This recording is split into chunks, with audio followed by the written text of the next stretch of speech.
Now, the Americans have been walking a careful line, voicing concern without overtly criticising an important Asian ally.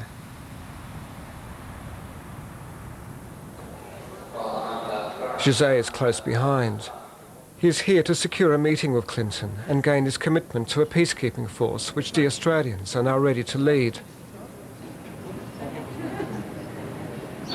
It's hard to imagine what Jose has been through. The next few days are going to be crucial.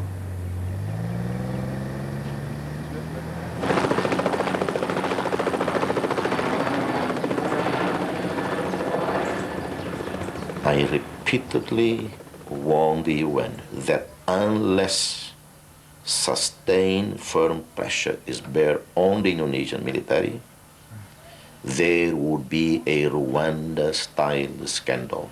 If this happens, it will be all over in the news. And I have been tragically damn right. What are the latest?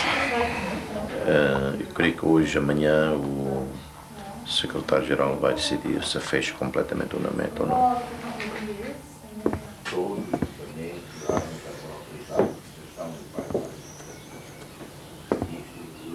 Temos boas notícias, mas más também, não é? Mas a UNAMED vai se retirar totalmente. É a coisa de 1 minuto é que me disseram. Padre Filomeno. Sim. Veio mais uma... Já tenho a entrevista, o encontro confirmado com o Clinton para segunda-feira. Yes. Ramos Horta? Yeah, he's here. I'll just get Jose for you. Just hold on a minute, okay? Jose. Do you want to do an interview with the Portuguese radio? Which radio? Okay. Fernando, what is the name of your radio station? Capital FM. Okay. I'll just put you on. Hold on a minute. Margarita. Hello? Hello? Which television are you from? NBC. Catholic radio in Portugal, 2 minutes, and then you're next. Okay. All right? I promise. What are they going to do in order to prevent a genocide? What are they going to do in order to preserve United Nations credibility that is already in tatters? I could put you in between the television interview and Asia Week if you wish. What do you want, 5, 10 minutes? The information I receive in the last few hours are the most disturbing, deeply disturbing. There are tens of thousands of civilians, women, children, elders. Sorry to interrupt. I think he's just thirsty. Yeah. Sorry, Lucky. I'll try that again. Okay.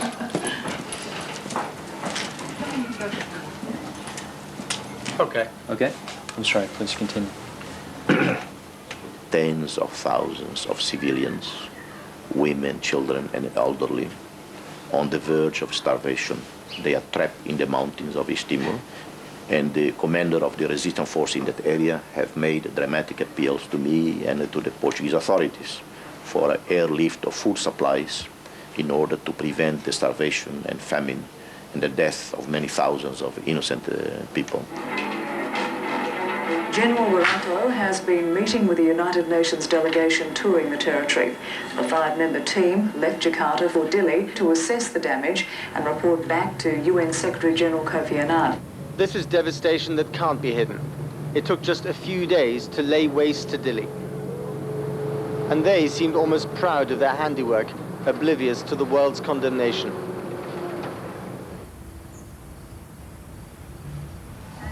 Margarita, who is going to pay your phone bill? Over $1,000 this month. This one, just from Timor alone, is about $4,000. I had to pay $800 the other day just to keep it going.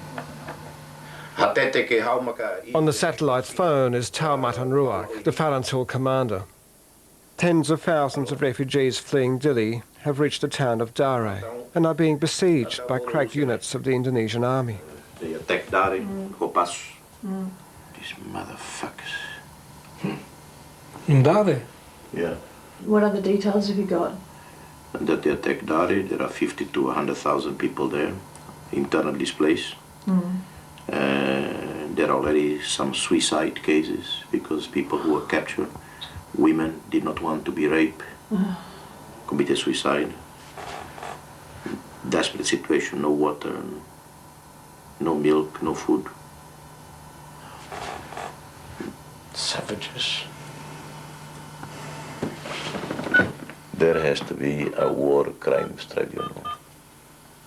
There will be hundreds of them lining up to be tried. Yes, connect me to the Cardinal, please. Connect me to the Cardinal, Cardinal Sin. I told you my name 50 times already. Just connect me to the Cardinal. I told my name 50 times already.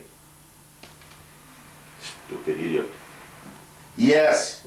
Your Eminence, this is Jose Ramos Horta from East Timor. Yes, I want to ask you a favor. I need you, Your Eminence, and President Corey, both to issue a statement calling for the setting up of a war crimes tribunal on East Timor. That would be great because of your being from Asia and with your prestige and influence, it will be extremely important. Eminence, I love you. Thank you so much. Thank you. Bye-bye. He said yes, he's doing it.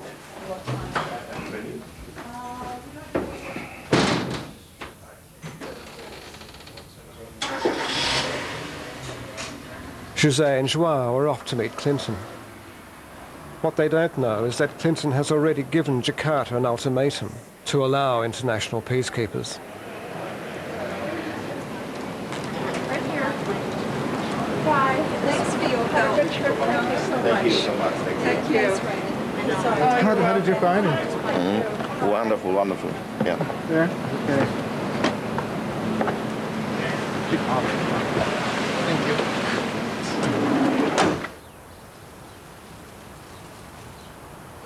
Convidei o presidente Clinton a vir a Timor e ele disse que sim, ele disse, I would love that. Portanto, eu agora não vou largar. O Clinton até gozou comigo, né? Eu dizia assim, que eu falei com ele sobre o plano Marshall. Eu dizia, olha, senhor presidente, eu conheço, né, a política do seu país, sei que não é decisão sua, vai ser do Congresso. Ele disse, você tem mais influência do que eu no Congresso americano, tanto você trata lá disso. The present course of action is imperiling Indonesia's future, as well as that of the individual East Timorese. The Indonesian government and military must not only stop what they are doing, but reverse course. At the Security Council's open session, the Secretary-General led the way in calling for Indonesia to allow peacekeepers into East Timor. International pressure on Indonesia is enormous. President Habibie is to make a major announcement, and the world's media is converging on the presidential palace. Again, we're not sure if the telephone call to UN Secretary-General Kofi Annan has taken place and may, in fact, be making that telephone call right now. Again, a lot has changed in the last 24 hours. No. Okay, if I miss, I give you What? $100. No, show me the 100 first. No, have another go with Tom. He's not daring to do that. You're a bad shot. I'll go for a banana. Oh, almost. You can see now that the military officers are starting to get a little antsy walking back and forth. Mr. Habibie is now approaching the microphones. A couple of minutes ago, I called the United Nations Secretary General, Mr. Kofi Annan, to inform him about our readiness to accept international peacekeeping forces through the United Nations from friendly nation to restore peace and security in East Timor, to protect the people, and to implement the result of the direct ballot of the 30th of August, 1999. We cannot wait any longer. God, you know, there were 2 fucking weeks that I will never forget. Yeah. Okay, well, I'm going to sleep as well. Good. This is no small victory. This is a huge one. Yeah. Cheers.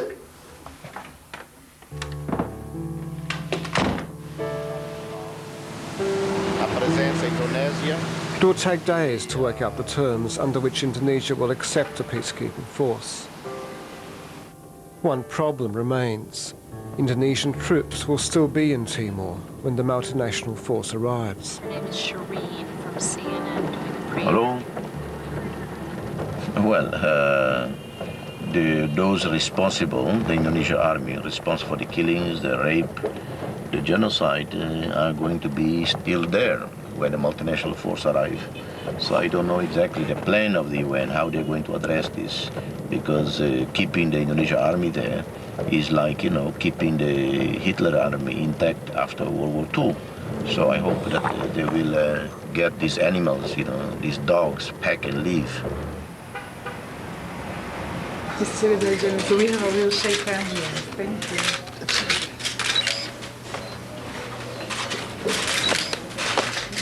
Thank you. Good rest. I think, you know what, Alatas, I'm sure he'll be coming this way. I don't want to have to see his fucking face. Right. Yeah. I do not accept your accusation that we caused it. Okay, we could not immediately get on top of it, and now we are asking the help of the United Nations. But that is different from accusing us that we caused the problem. We didn't cause the problem because we were the ones that secured a very peaceful, a very enthusiastically participated referendum, a fair referendum. We proposed everything. So why should we, after the referendum, spoil everything? I beg you, use your logic before you put anything on paper. Can I just ask one more question about the troops? Now, you said...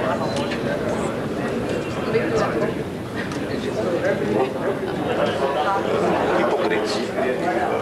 Masters, they're playing with people's lives. They are playing with people's lives. It is a bit like Iraq and Kuwait when they left, destroying everything before they leave. And in view of this, do they want to have a role in East Timor? No, it's totally unacceptable. The May Agreement had this mistake with Indonesian troops on the ground. It resulted in its bloodbath. If Security Council want to make the same mistake with Indonesian troops on the ground, they say so.